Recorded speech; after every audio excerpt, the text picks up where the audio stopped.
The only way he can be brought back is by calling his name 3 times.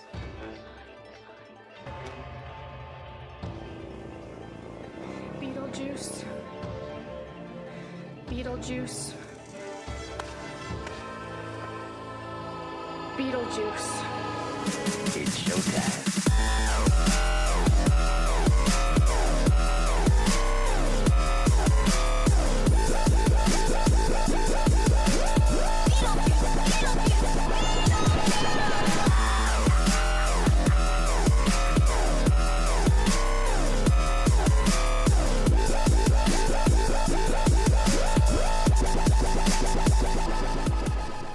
Hey guys, welcome back to my channel. If this is your first time, welcome. My name is Toria. Today I am doing a Beetlejuice inspired makeup tutorial.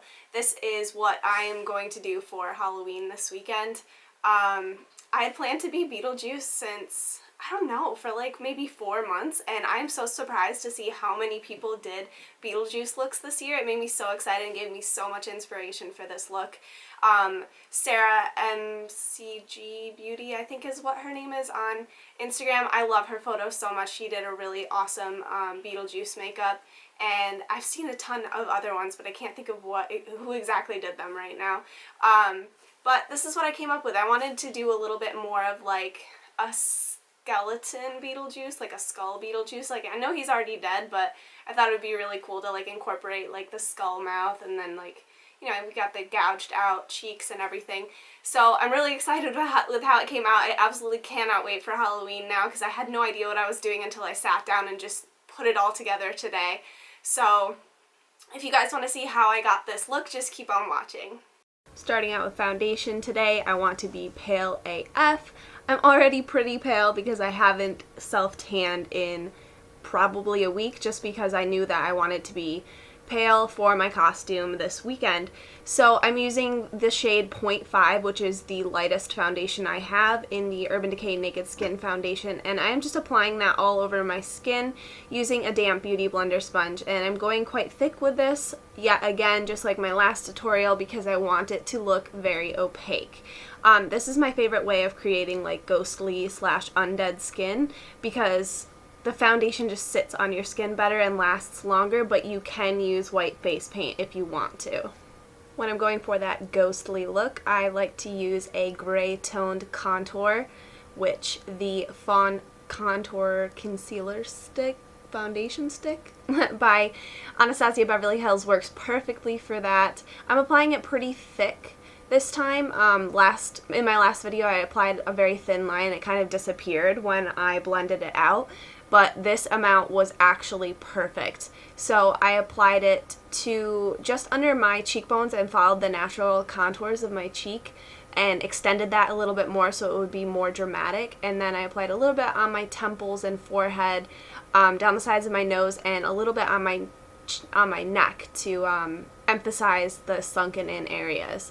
And then I'm slowly blending those out. And as you can see, I'm leaving more of a harsh line along the top edge of that cheek contour, because I want that to stay apparent and not disappear.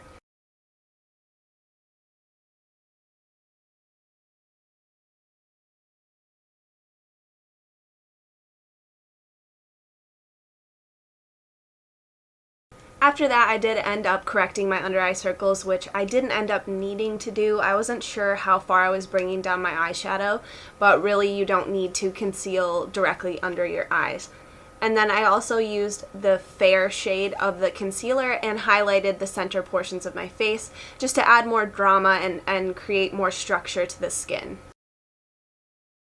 Then, as usual, I took my RCMA No Color Powder on my damp beauty blender and set all of the areas in place. I didn't bake today just because I didn't feel like it. I just, you know, take each day as it comes. So I didn't do that. And then I took the NYX Contour Kit and I took the 2 coolest shades, which still ended up looking pretty warm on my skin, but it was okay because I ended up covering up that area and mixing it in with the like mold and stuff that I added to the skin later on.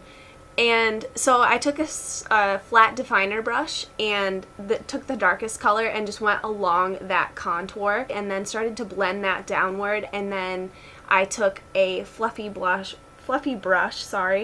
and blended out a little bit more just so that it was a little bit thicker and would stand out.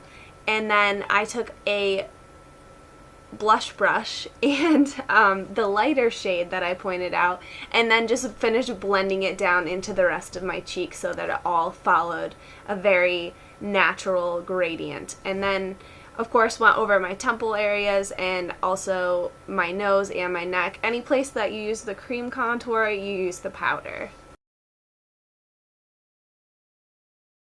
And I took the time to fill in my eyebrow with this purple eyeliner, and I'm going to get started on the eyes. I'm taking this taupey soft purple shade on a fluffy blending brush and starting to fill in the hollows of my eye. So all the way around my eye, basically.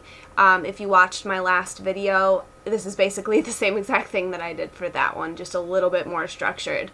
Also, if you guys are wondering why half my face is always mysteriously done, like partway through my video, it's because my camera overheated and I had 20 minutes to kill. So I just go ahead and plan out what I'm doing, and it makes the rest of the video actually go by way faster. To deepen and accentuate those areas, I'm using both of the purple shades from this Natasha Denona palette.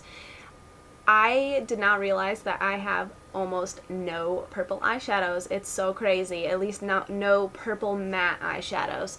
So I know that these eyeshadows are very expensive. They are amazing, but use whatever you have. You don't have to have the most expensive makeup to have the same effect as I get in this tutorial. So what I'm doing is just adding more and more of those colors to create the depth that I want. And I'm just basically going back and forth and messing around with it and just creating a more sunken look with every darker color that I use. Of course, I am always going back in with a fluffy blending brush and blending out any harsh lines. We do not want harsh lines, people.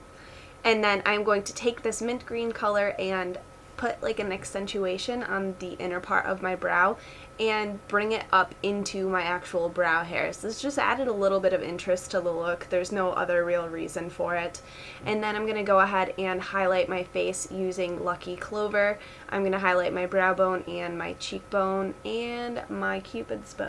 Now that Beetlejuice has got her glow on, we are moving on, people. So I'm using the shade, it's a new foiled shadow from Makeup Geek. I don't remember exactly what it's called, but I will put that in the description box below. And I am just applying that all over my eyelid using my finger because this gives me the best pigment payoff and makes it look as foiled as possible. After that, I'm going to go in and add some glitter. So to do that, I like to use the Urban Decay Heavy Metal eyeliner. They're like glitter eyeliner, so you don't have to worry about it falling all over your face. The glitter is already mixed in with the glue, basically. So I'm just going all over that green area, and I'm making sure to look down and just keep looking down until it's completely dry because I don't want it to move up into my crease. And then after that, of course, I have to use my Architect liner. Sorry guys, I keep using the same liner, but sorry not sorry. I feel like Lady Beetlejuice is so fierce, and she has got a wing for days, honey, and she has got a wing sharp enough to kill a bitch. So, there it is. Ugh, I'm shook, guys. Look at it. Look at that wing. So proud. I feel like a proud mama. Anyway, moving on. I'm filling in my lower waterline with a deep purple eyeliner. I believe this one is called Crash, and I'm creating a point in the inner corner of my eye. After that, it's time for lashes. And you know I have to use my Serengetis by Nubounsom. And ever since I used the dramatic lashes on my lower lash line for my snitch look, I am all about that life for creative looks. So I'm taking another pair of lashes from Voss. I believe these are called Wispy My Name, and cutting off the front half using the shorter end and applying that to the outside of my lower lash line. And then I am taking the leftover from my Serengeti lashes that I clipped off, and I'm applying that to the inner corner of my lower lash line. How crafty, I know. I didn't want the mouth to look too perfect, so I went ahead and took more of that purple shadow and just blended it out along the outer edges of my mouth. And then after that, I was going back into the skin and I used a plethora of products for the mold effect. And to apply all of them, actually, I used one duo fiber brush from Mikasa Beauty. And I used cream products, I used an eyeliner, I used matte eyeshadows, and I actually used a shimmery pigment as well. So you'll see the different ways that I apply that. And I didn't really follow any sort of design. I just kind of placed them all randomly in a way that I felt looked good. So just however you're feeling it, you know, you gotta feel it.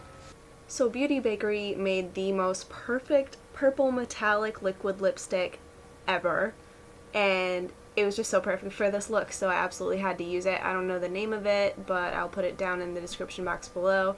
Sorry I don't have the names for basically anything today because I have all of my makeup packed away to go with me so I don't forget anything for the weekend because I go out of town. And so I'm just applying that all over my lips, and then I'm going to go in with a small detailing brush and start to extend the corners kind of upward into a smile, the outer corners of my lips, and it's going to create kind of a Joker-like effect. So I'm going to extend outward and then almost like how you do your winged liner, bring it back in until it's fluid with the rest of your lips. You know, it just follows that natural curve. It looks like it could almost be your lips. So I did that, and then after that I decided to start on my hair just to get everything out of the way. So I took my bun down, and the great thing about this look is that you don't have to really do anything to your hair. It's so low maintenance. So I just took my hair down, took a small what's it called? What's the word I'm looking for? A teasing brush, and just teased the front areas of my roots. And you don't have to worry about the rest of your hair because my hair is just going to go straight up into a bun, and it's just going to have that messy texture in the front areas. And then after that, all I had to do was spray it with this silver hair color spray. And as you can see, I had to get up for a second as soon as I was done spraying that because I felt like I was going to suffocate. So make sure that you apply it in a well-ventilated area. Okay, we are in the home stretch, people. You guys are such troopers. I am taking some actual moss that I got from the craft store, and I am applying that in strategic areas around my face and on my neck using my glitter glue. In retrospect, they did kind of fall off, so glitter glue probably isn't the best. I would recommend maybe using spirit gum or liquid latex or maybe even lash glue. That might hold it a little bit better. And then after that, I am going in with some Paradise Paint by Mehron, the black water activated paint, and I am extending those outer corner lines on my mouth as well as drawing in some teeth so that it looks more like a skeleton. I thought that that would be a cool touch, so I decided to add that at the end. And then I also filled in just the center part of my mouth with some more of that black so that it looked nice and cohesive. Okay guys, that's it for the look. Thank you so much for watching. Please remember to give me a thumbs up if you liked this video. It'll help me out so much. And make sure to subscribe because I would love to have you here all the time. And I will see you guys in my next video. Bye!